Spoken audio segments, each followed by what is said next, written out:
할렐루야. 예. 정료주일입니다. 정료주일은 예수님이 유월절 앞두고 예루살렘으로 입성하신 날을 기억하는 날입니다. 예수님 공생의 대부분은 갈릴리 지역에서 보내셨습니다. 갈릴리는 가난한 사람들, 농민들, 어부들, 또 서민들이 많이 모여 사는 곳이었습니다. 갈릴리는 새로운 세상을 향한 갈망이 가득 차 넘쳤던 곳입니다. 그래서 제 말씀 선포와 치유 사역을 하실 때 사람들의 마음이 막 뒤흔들렸어요. 소문이 이스라엘 전역에 퍼졌고 수도 예루살렘에까지 퍼졌습니다. 사람들은 모두 식민지국가 백성들은 예수님에게 신망을 크게 걸었습니다. 그래서 나귀를 타고 예루살렘에 예수님이 입성하실 때 종려나무 가지를 흔들면서 입성을 환영했고 호산나 호산나 우리를 구원하소서 외치면서 예수님 입성을 환영했습니다. 그날을 기념하는 주일, 종려주일입니다. 그런데 역설적으로 그날로부터 시작해서 고난주간이 시작이 됩니다. 그러니까 군중들로부터 환영은 받았으나 사실상 고난이 그때부터 시작되었다는 역설입니다. 예루살렘은 유다의 심장부입니다. 성전이 있고 유대 법정 사내들이 있고 그리고 당시의 유대 사회 종교, 사회 정치의 중심지입니다. 그 중심을 장악하고 있던 유대교 지도자들은 예수님을 탐탁지 않게 생각을 했습니다. 그래서 그들에게 예수님 일종의 마녀 사냥을 당하신 겁니다. 그 마녀 사냥의 출발은 유대인 지도자들이었고 제사장들과 서기관들이었습니다. 그래서 예수님은 그 예루살렘과 그 인근에서 여러 일을 겪으시다가 체포당하시고 그리고 재판받으시고 십자가에 달려 돌아가시게 됩니다. 그 급박한 일주일간이 바로 고난주간입니다. 오늘 본문 첫 구절은 그 상황을 이렇게 우리에게 설명해 주고 있습니다. 14장 1절입니다. 이틀이 지나면 유월절과 무교절이라 대제사장들과 서기관들이 예수를 흉계로 잡아 죽일 방도를 구하며 이르되 밀란이 일어날까 하노니 명절에는 하지 말자 하더라. 여기 대제사장들과 서기관들은 당대의 엘리트 지식인들이고 그 사회의 주류 이들입니다. 인격과 교양과 학문과 종교성을 인정받은 사람들이었습니다. 근데 그들이 흉계를 꾸몄다고 본문은 말합니다. 그러니까 전형적인 사기꾼들만이 아니라 그런대로 괜찮은 사람들이나 꽤 교양 있는 사람들도 흉계를 꾸민다는 것입니다. 아니, 어쩌면 그런 종류의 사람들 더 정교하게 흉계를 꾸밀 수가 있겠습니다. 머리가 좋으니까. 흉계는 정교할수록 교묘하게 작동되기 때문에 다른 사람들은 물론이고 심지어 자기도 스스로 최면 걸려서 느끼지 못할 때가 있어요. 그만큼 정교하죠. 국내 정치 무대에서는 이런 흉계가 일상적으로 일어납니다.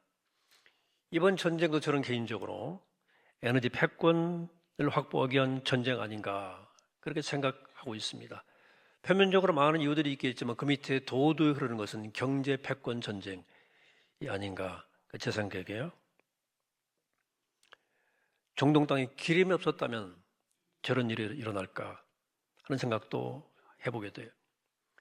어떤 목표를 달성할 수만 있다면 수단은 아무 문제가 되지 않는 것이 요즘의 국제 질서입니다. 대제사장들과 서기관들은 유대교의 근간을 위험에 빠뜨릴지 모를 예수를 제거하는 것이 바로 유대교를 지키는 일이라고 생각했고 심지어 하나님의 뜻이라고 생각했던 것 같습니다. 예수가 결국 십자가에 사형당한 뒤에 그들이 어쩌면 하나님께 감사 제사를 드리지 않았을까 하는 생각도 해보게 됩니다. 그만큼 예수를 제거하는 게 간절했어요.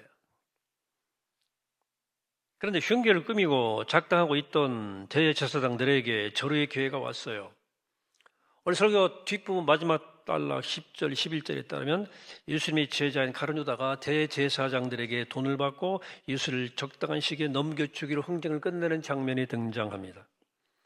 대제사장들은 예수의 제자가 와서 자기 스승을 고발했다는 사실을 예루살렘 주민들에게 선전할 수가 있었어요. 좋잖아요? 자, 보라, 제자들에게까지 인정받지 못한 그 인물이 예수다. 그런 자가 무슨 선지자요, 선각자냐, 이 거짓 선지자 틀림없다. 이렇게 말할 수 있었습니다. 유다가 왜 예수를 배신했는지에 대한 확실한 설명은 밝혀지지 않았지만 복음서 기자는 그가 돈이 탐이 나서 스승을 팔았다는 식으로 설명을 하고 있지만 실제로 그랬을까는 명확하지 않습니다. 좀 설득력 있는 설명이라면 이런 것들이 있어요. 유다가 예수님의 비폭력 투쟁 방식을 마땅치 않게 여겼다. 그런 폭력적인 방법이라도 로마 제국을 유대 땅에서 몰아내고 나라의 독립을 이루고 했던 소위 열심당, 무장투쟁, 독립운동했던 사람들 그때 소속 인물이었다는 설이 있었기 때문입니다. 실제 예수님께서 예루살렘에 입성하셔가지고 성전에서 장사하는 사람들을 채찍으로 휘두르면서 내어 쫓을 때 이거지, 그렇지 이거지 이렇게 생각했을 수도 있어요. 또 광야에서 수천 명이 빵과 생선을 나눠 먹는 그 광경을 보면서 와, 이만한 세력과 이만한 카리스마면 로마의 식민 통치를 끝장낼 수 있지 않을까 하는 희망도 품었을지 모르겠어요. 그런데 예수는 유다의 기도와는 달리 사람들이 군중들이 밀려오면 밀려올수록 자꾸 군중들로부터 멀리 떨어져 혼자 있기를 좋아하고 낮은 자리, 말석, 또 섬기는 자리를 자꾸 앉으라 그러고 주구장창 사랑에 대해 설교하는 거예요. 그런데 이런 방식으로는 결코 혁명이 가능하지 않습니다. 그래서 결국 유다는 마지막 수단으로 예수가 어떤 행동을 취하지 않으면 안 될 국면으로 몰고 간 거예요. 막다른 골목으로 몰고 간 거죠. 즉 죽음 앞이라면 자기 살기 위해서라도 뭔가 일을 저지르지 않겠나 하는 생각을 한 겁니다. 이렇게 스승을 죽음으로 몰고 가는 것은 유다 나름으로 승부수예요. 그런데 스승은 그 죽음을 받아들였어요. 이것이 유다에게는 이해할 수 없는 비극이었습니다. 그리고 목매 살아 죽은 거예요. 오늘 설교 본문은 이 대제사장들의 흉계와 가는 유다의 배신 사이에 등장합니다. 그런데 흉계와 배신이라는 이 살벌한 분위기 속에서 이보다 아름다운 이야기가 없을 정도로 감동적 이야기가 오늘 본문에 등장합니다. 본문의 여인은 이름도 없고 한마디 말도 없어요. 그냥 그들의 행동만 그림처럼 사파처럼 딱 그려집니다. 이 여자가 누군지 본문은 직접 설명하지 않아요. 같은 내용을 기록한 마태 26장에서도 마가와 똑같은 내용을 전달하고 단 요한복음 12장에서는 이 여자를 마르다의 동생 마리아라고 보도합니다. 여기서 마리아는 향유를 예수의 머리가 아니고 발에 붓죠. 누가복음 7장에도 예수님의 발에 향유를 붓는 다른 여자 얘기가 나와요. 이 여자는 죄가 많다고 소문이 파다했던 여자입니다. 발에 부었죠. 머리나 발이나 다 맞는 말이에요. 우린 당시의 상황을 정확히 알지는 못합니다. 다만 사람들에게 비난받았던 한 여자의 행동이 초기 그리스도인들에게는 너무 아름다운 이야기로 기억되었다는 사실을 성경이 분명히 언급하고 있는 거예요. 너무 아름다운 이야기였다. 자, 대제사장들과 서기관들이 예수를 제거할 흉기를 꾸미고 있다는 사실을 아시는지 모르시는지 예수는 베다니에 사는 시몬이라는 사람의 집에서 식사를 하고 계셨어요. 베다니, 예루살렘 남동쪽 가까이 있는 작은 마을입니다. 시몬은 나병 환자였대요. 아마 예수님에게 치료받은 사람이었을 것 같습니다. 그런데 어디서나 있을 법한 이 평범한 일상의 식탁 자리에 뜻밖의 작은 소동이 벌어집니다. 오늘 보면 3절을 세번역 성경으로 읽습니다. 예수께서 베다니에서 나병 환자였던 시몬의 집에 머무실 때에 음식을 잡수시고 계셨는데 한 여자가 매우 값진 순수한 나드 향유 한 컵을 가지고 와서 그 컵을 깨뜨리고 그 향유를 예수의 머리에 부었다. 저런 맥락 설명은 없고요. 그래도 이 행간에서 몇 가지는 읽어낼 수 있겠습니다. 이 여자는 예수님이 자기 마을에 들어오신다는 소식을 들었을 겁니다. 그리고 지금 당장 예수님을 만나야 되겠다고 단단한 마음을 먹은 것 같아요. 12 제자를 비롯해서 남자들, 예수 일행이죠. 함께 밥을 먹는 그 자리에 갑자기 여자가 나타났다는 사실 자체가 당시에 그렇게 흔치 않은 일이어서 그렇습니다. 맘먹고 간 거예요. 게다가 그는 매우 값진 순수한 향유, 나드 향유 한 옥합을 들고 왔어요. 어마어마한 향유, 300데나리온, 노동자 1년의 연봉에 해당하는 액수의 옥합입니다. 이 옥합을 여자가 혼수품으로 준비한 것인지 아니면 부모로부터 물려받은 것인지 분명치는 않지만 아마도 그녀의 재산 목록 1번이었을 것으로 추정할 수 있죠. 그는 그걸 한 방에 예수님께 쏟아 부었어요. 오늘 보면은 이것을 본 사람들 중에 일부가 화를 냈다고 증언합니다. 화낼 만도 하죠. 4절이 말씀하는 것처럼 예수님에게 부은 그 비싼 향기를 붓는 것은 절대 생산적인 일은 아니에요. 그 논리가 5절에 나와요. 5절에 이 향유를 300데나리온 이상에 팔아 가난한 자들에게 줄 수 있었겠도다 하며 그 여자를 책망하는지라. 이게 뭐냐 이거예요. 저도 그 자리에 있었으면 아마 이 여자 좀 오만한 거 아니야? 라고 생각했을 수 있겠습니다. 저도. 누가 보더라도 그 여자의 행위는 합리적이잖아요. 저도 그렇지만 오늘 현대인들은 돈을 허투루 쓰는 것 별로 좋아하지 않습니다. 물론 낭비하는 사람도 있지만 일반인들은 허투루 쓰는 거 좋아하지 않죠. 그래서 가성비란 말이 있잖아요. 가성비. 의복도 음식도 여행 숙소도 가성비가 좋아야 돼요. 그 가격만큼의 가치가 있어야 되고 더 가치 있으면 정말 가성비가 좋은 거고. 그러니까 예수님 머리에 향기를 붓고 싶다면 한두 방울 떨어뜨려도 되는 거예요. 그만큼 비싼 향이니까 한두 방울도 몇만 원, 몇십만 원 하는 기름이니까 충분하지 않겠습니까? 머리에 기름 바르는데 한 번에 수천만 원을 이런 연봉에 해당하는 액수를 다 쏟아 부어버리니까 누가 이걸 잘한 일이라 생각할 수 있겠어요? 이 여자를 책망한 사람들은 예수님도 아마 이 생각에 자기들의 생각에 동조하실 것으로 생각했을지 모릅니다. 그런데 예수님은 뜻밖의 말씀을 하십니다. 6절입니다. 가만두라. 너희가 어찌하여 그를 괴롭게 하느냐? 그가 내게 좋은 일을 하였느니라. 좋은 일 했으니까 가만두라는 거예요. 예수님께서 나사로와 마르다, 마리아 3남매 가정을 방문하신 일이 있었죠. 그 장면에서도 주님께서 바쁘신 한자 부엌일로 바쁜데 예수님 앞에 혼자 다 앉아서 말씀을 듣는 그 동생 마리아를 나무라 달라고 하는 마르다 요청을 들으시고 뭐라고 말씀하시죠? 네 동생 마리아가 좋은 걸 선택했으니까 가만둬라. 이렇게 말씀하신 적이 있었습니다. 사람들은 보통 자기와 다르게 생각하고 다르게 행동하는 사람들을 가만두지를 못해요.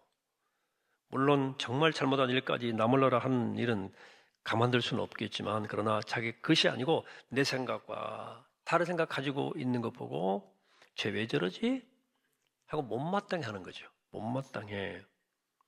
좋게 보면 상대방을 가르치고 설득하려는 것이고 나쁘게 보면 다른 상대방의 꼴을 못 보는 거예요. 나하고 다른 사람들.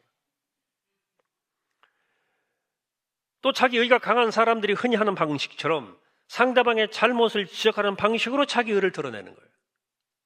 이게 바리새인들이죠. 그런데 이 여자의 행동이 배단이 사람들의 눈에 이상하게 보였을지 모르지만 예수님은 좋은 일이라고, 영어 성경 NIV는 beautiful thing이라고, 아름다운 일이었다고까지 말씀하십니다. 자, 여러분 대제사장들과 서기관들은 예수님을 제갈 흉기를 꾸미는 중이니까 그렇다 치더라도 그 예수님과 가장 가까운 12 제자들도 예수님께 이런 좋은 일을 하지 못했어요. 자기들은 선이라고 생각했지만 결국은 예수님께 안 좋은 일을 했잖아요. 제자들은 예수님께서 고난받고 십자가에 죽는다는 사실을 말씀하실 때 막 긋고 말렸거든요. 말리려 들었거든요. 지난주에 묵사가 말씀처럼 베드로는 주님 그러시면 안 된다고 막 붙잡고 가다가 주님께서 사탄아 내 뒤로 물러가라 하고 혼났잖아요. 근데 이 여자만 예수님을 정확하게 이해하고 그 순간에 무엇이 중요한지를 알고 있었어요. 주님은 이 여인의 행위에 대해서 이렇게 말씀하십니다.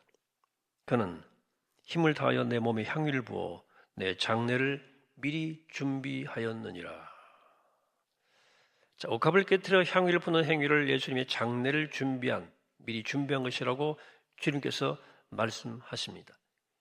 이 여자가 실제로 예수님의 장례를 준비한다는 생각으로 이런 행동을 한 것인지에 대해서는 분명하지는 않아요. 다만 여성 투구의 직관으로 예수님에게 위기의 순간이 다가오고 있다는 사실을 직감한 것만은 틀림없어요.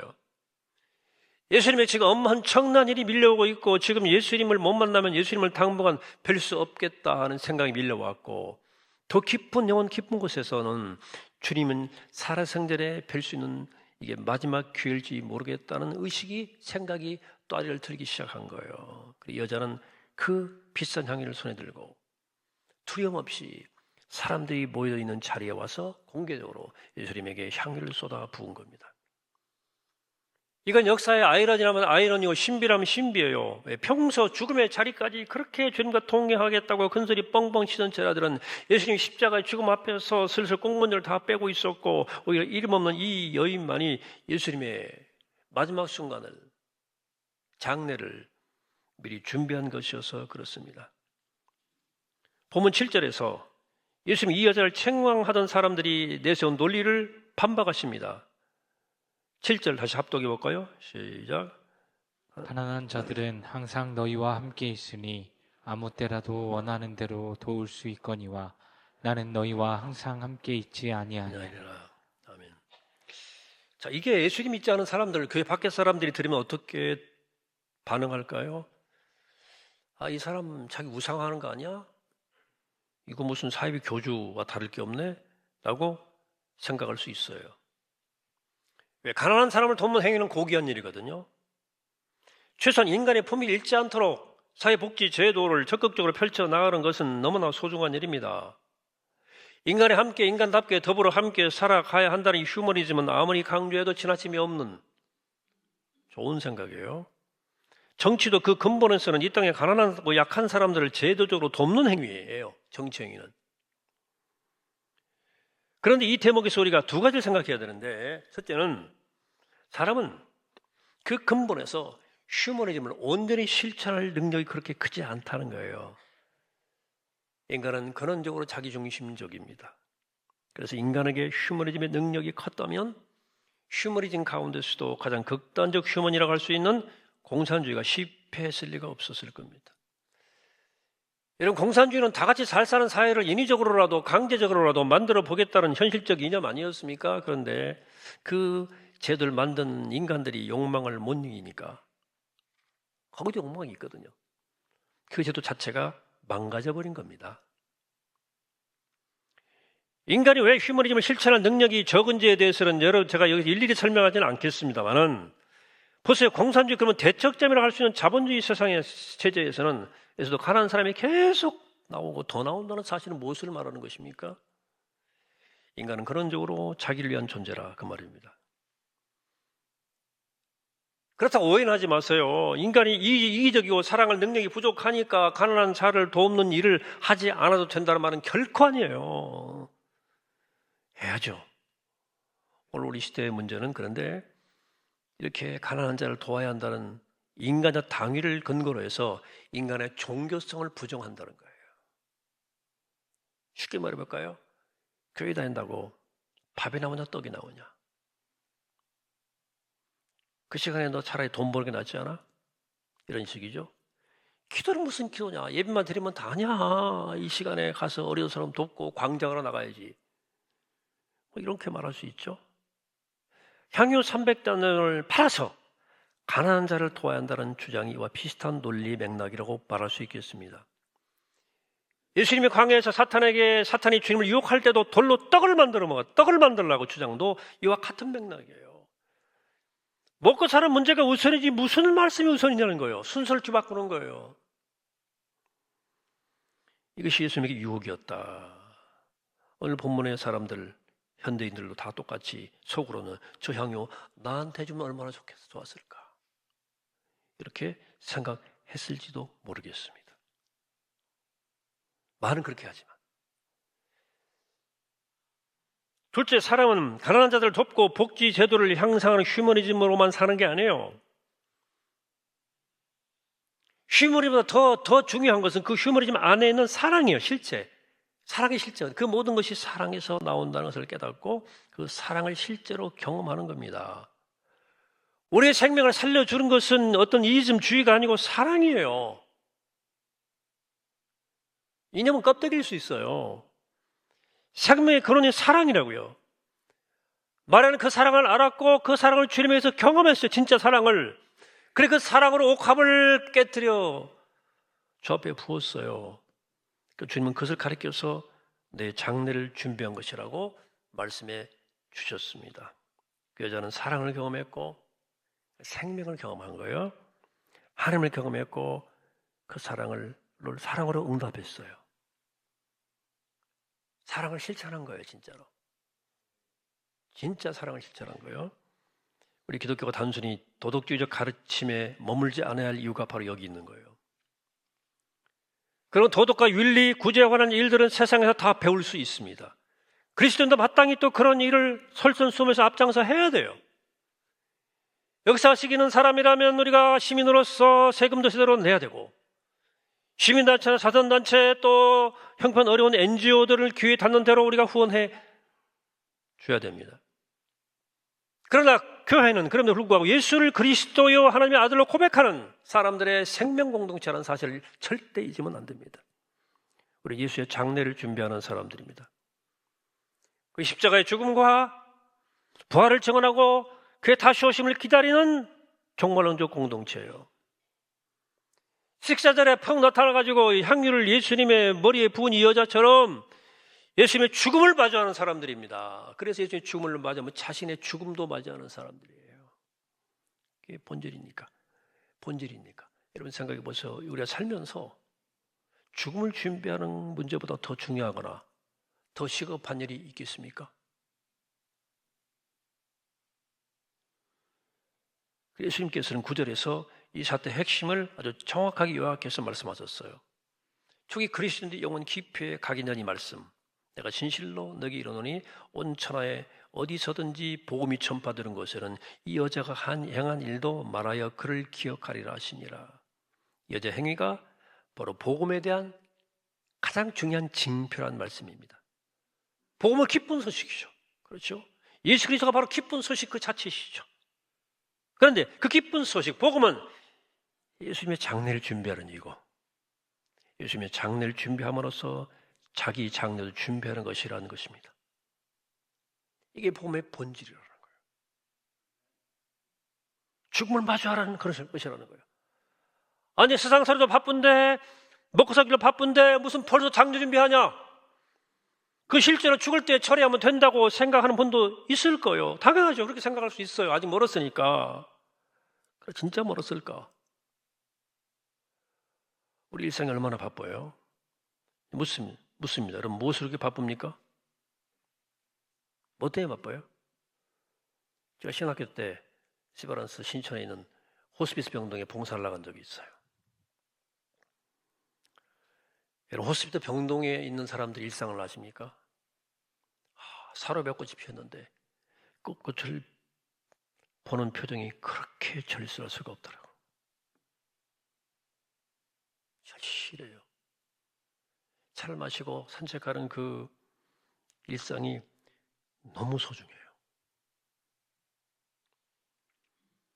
여러분 수도원에 수도승들이 있거든요. 수녀들도 있고 그분들이 어떻게 일상이 어떻다고 생각하십니까? 매일 새벽부터 저녁 밤늦게까지 루틴대로 생활하거든요. 일정한 루틴대로 이렇게 쭉 이어진 그들의 일상이 표면적으로는 한가하게 보이고 또 지루해 보이기도 하는데 실제로는 정말 치열합니다.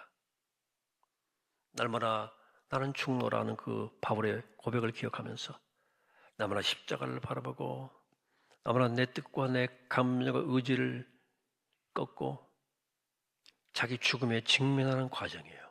치열합니다. 수도원 전통 위대해요.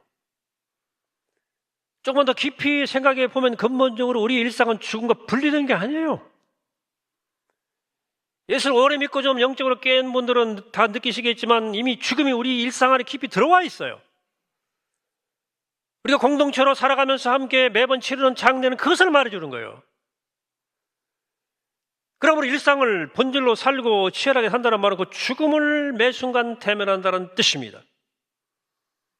그런 진정한 대면 없이 일상의 과잉이 떨어지는 것은 영적으로 약간 어리석은 일입니다. 일상의 과잉, 맨날 재밌는 것만 찾고 일상의 과잉도 있어요. 저는 향유를 손에 든 여인이 어떤 심정으로 예수님께 왔을까 하는 얘기 앞에 조금 말씀드렸어요. 다시 기억하면 이 여자는 오늘 처음 예수님 만나러 온 게 아니고 아마 이미 이전부터 예수님을 잘 알고 있었던 것 같아요. 그녀가 마르다 동생 마리아라는 요한복음의 증언이 그것을 말해주기도 하죠.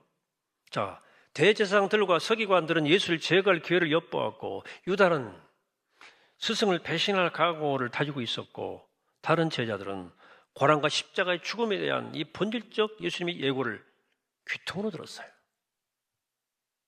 귀통으로 들었다고. 그러나 이 여자만은 달랐어요. 영혼이 깨어있는 사람이었습니다. 예수님의 위기, 절대절명의 위기 앞에서, 죽음 앞에서 두려움과 떨림으로 그리고 설레임으로 향유를 들고 집을 나섰습니다. 예수의 장례를 준비하러 나선 거예요. 사랑하는 여러분, 오늘은 종료주일이고 이제 고난주간이 시작됩니다. 여러분들 일상은 어때요? 깨어 있습니까?